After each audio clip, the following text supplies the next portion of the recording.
নমস্কাৰ জয় হিন্দ সকলোকে স্বাগতম জনালো মন্টু ডিফেন্স আসামলৈ এটা বহুতে ইম্পৰ্টেন্ট আপডেট লৈ আহিছো আপোনালোকৰ মাজলৈ Assam police new vacancy new recruitment 2025 আকৌ পুনৰ নতুনকৈ পদ মুকলি কৰা হ'ব অসম পুলিচৰ ফালৰ পৰা ইতিমধ্যে আমাৰ সিএম ছাৰ মাননীয় মুখ্যমন্ত্ৰী ডক্টৰ হিমন্ত বিশ্ব শৰ্মা ডাঙৰীয়া দেৱে আজি লাইভ যোগেদি ঘোষণা কৰিলে আৰু যি এতিয়া অসম পুলিচৰ কাট অফ লিষ্ট মাৰিছিলে 12 মাৰ্চ তাৰিখে আৰু হে কাট অফ লিষ্ট আকৌ সেকেন্ড লিষ্ট আহিব নেকি আমাৰ সিএম ছাৰে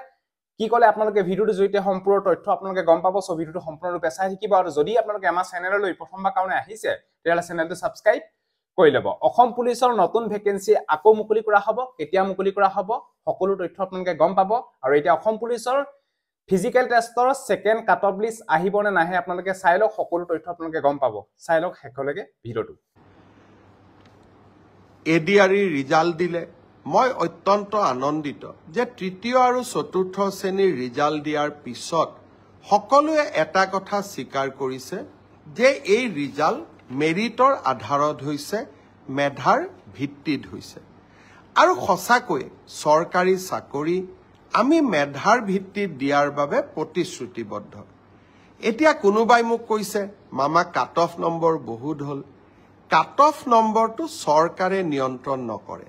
যদি 3000 পোষ্ট থাকে আমি দুজন কৰি বা তিনিজন কৰি উত্তীৰ্ণ প্ৰাৰ্থীক মাতো 3000 পূৰণ 2 3000 পূৰণ 3 9000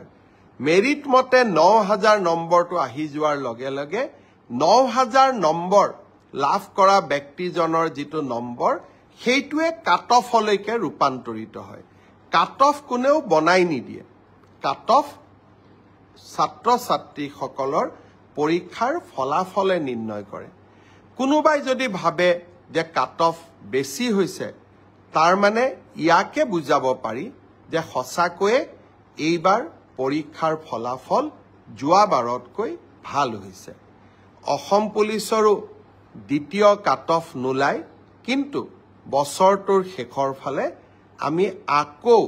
নতুন অসম পুলিচত খালি হৈ থকা পোষ্টসমূহ আমি এডভাৰটাইজ কৰিম